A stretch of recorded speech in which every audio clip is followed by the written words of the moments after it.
stories that I'm currently reading, and I don't want to finish it because I'm enjoying it so much. And he's a Renaissance man for sure. He's a raconteur, he's a gadfly, he's a general man about town. Tony.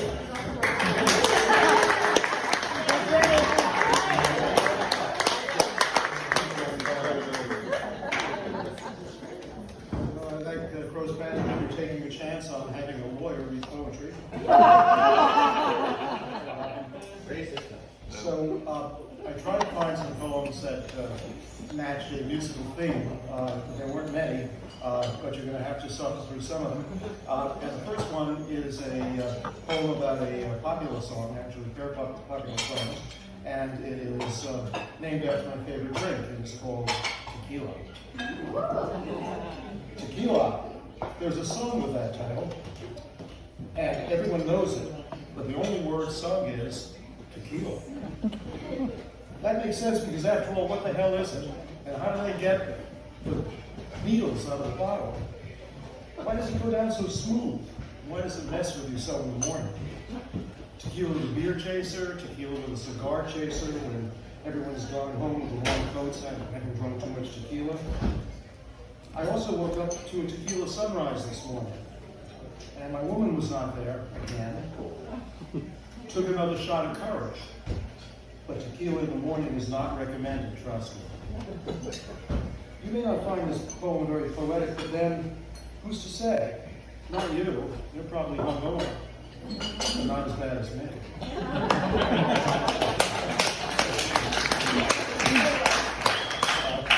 Taking a twist of the genres in songs, let's move to Ella Fitzgerald.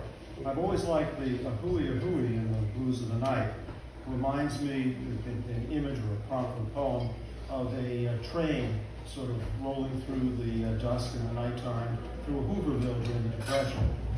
Hobos gathered around a fire, which is the prompt for a poem called The Hooey. Gauze strips of evening replaced by shrouds of night seem seamless progressions, hiding omens of fertilized evil. Night is a many-car train, drawn by an ancient coal engine, with dark caboose endings not revealed.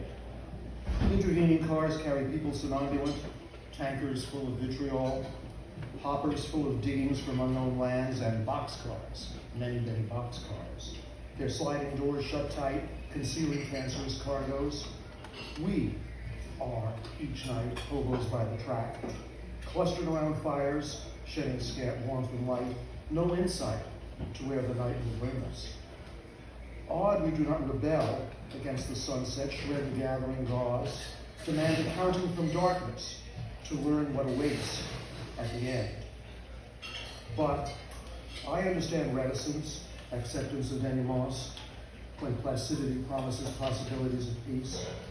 We are shoveling coal into the firebox, ignoring the sting of sweat in our eyes, ashes and unwilling arms, welcoming repeated clacks of wheels, seduced by train whistles, stretching across our darkness.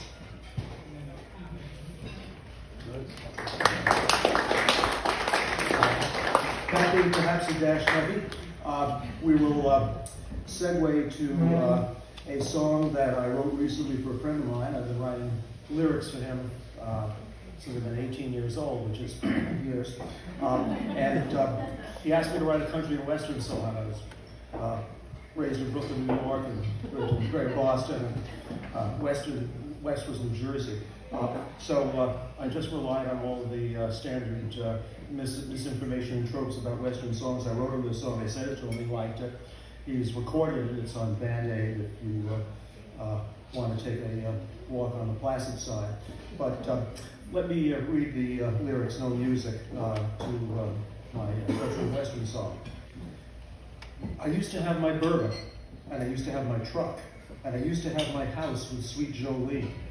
I can still go on drinking at my bourbon, but I plain ran out of luck, and now my bed is empty and pristine. There's just so much of drinking and driving fast around town that a man can do to fill up his empty time. Sometimes I end up stinking on my back down on the ground and wishing that Jolene was still mine. So I'm sitting on my rocker looking out at my bare field. Oh no, bare field's in Brooklyn, but was looking out at my bare field. That's about as empty as my empty bed. Never should have yelled and mocked her. Bourbon made my future sealed, because I never paid no mind to what she said. Then I begged her, come on back here. I said, I'll throw the booze away and things will be just the same again. She gave me quite a jeer when I went and shed that tear. Swore she'd never believe a single word I'd say, and besides, she was giving up on men.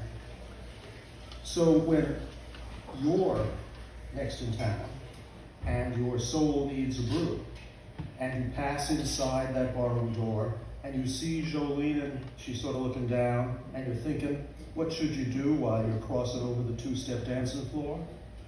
And you're tempted to think she might begin with you tonight? Just you lean over and say my name, and ask her if she's game to try it one more time with her last man. She may be crawling back to me, that's my plan. So if you do that thing for me, I'd be as obliged as I could be. But if she says that there's just no way, then my man, you're clear to make your play.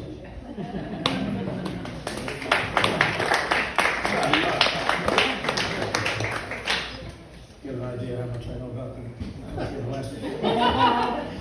returning to New York, which I know something about, this poem is Madonna and Edith in New York. Madonna and Edith Piaf were seen holding hands on Madison Avenue, up near the galleries, singing the song my flapper mother sang to me from the 30s. I gave you up just before you threw me down. Real song. Edith's unexpected counterpoint with the smoke of cafes and her rasping wine, while at a dark table in the rear, Josephine Baker hummed along all the way from Paris, just before the city fell and Bogart made his train. These names remind me I am not at fault, no guilt to share, only a melancholy I cannot understand.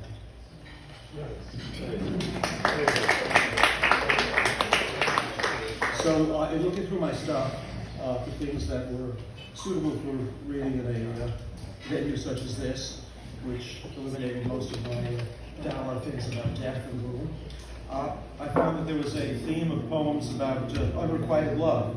And so I'm going to read a few of those. And the first one is called She. She, puckish and unfortunate, crossed my meridian, beguiling and beguiled, with chips in her veneer in unseen places. I had no defenses, so needed not to lower them. Snow embraced the ground outside, while inside the heat melted judgment into desire. The line was breached, means descended by infiltrations unseen and barely felt, until one morning I awoke, and she was gone. Squinting through my window, all I saw were receding footprints in the snow.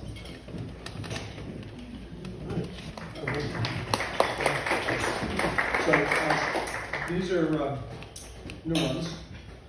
I'll try to write a poem at lunch to move me away from law books. And the balance of what I'm going to read are contained in a book called Laertes of America, shamelessly for sale on the table over there. Continuing the theme of unrequited love. Love takes a ride. Love leaves by the front door, riding out on one harsh word too many that cannot be retrieved. Love leaves by the back door, pulled by unrequited desires that need to be bound in mystery. Love leaves up the chimney, incinerated by too much fire, the hearth consuming all of the home. Love leaves through an open window, a careless error, encountering a wandering heart. Love is a random wanderer, by bus or car, or by train of thought, without known destination, but love can wander far and never come back, and is said then to have been lost. Love itself demurs, for it is in motion, in endless search of a new home. When you find love on offer, ask yourself, is it newborn, or is it merely on the road?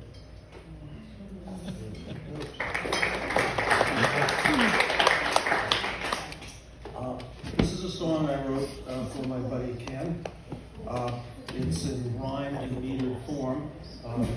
traditional form. Most modern poetry, and most of mine is unrhymed and often unmetered. But this is a more traditional format for the lyrics of a song called Lickety Split. Lickety split, lickety split, sliding down the edge of tomorrow. Don't like that feeling one damn bit. Feels like the promise of song. Ever find yourself in a very bad place, even though you've been living straight arrow?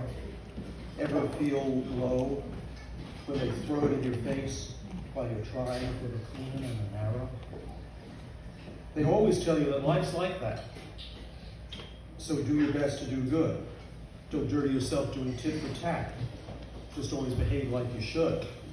As for me, I'm doing fine. No loss on this rolling stone.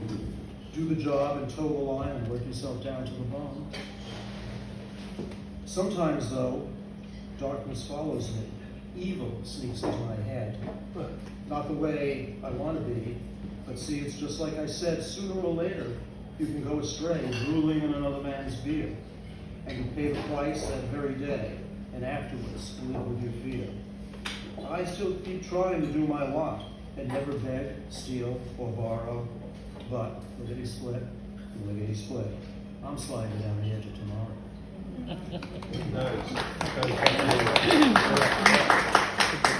I will conclude, as should all performances in a venue such as this do, by a quote from Scripture. Genesis 4:16. Then Cain went out from the presence of the Lord and settled in the land of Nod, east of Eden. The name of the poem is Deficient Signage. Westward of Eden, we have lost our way. We are naked in the void. We wait the work of later days. We walk into nowhere, my snake and I. We are the perfect pair for an empty world. This God has not provided to us the roadmap afforded others. AAA has no information about this side of Eden. Thank you.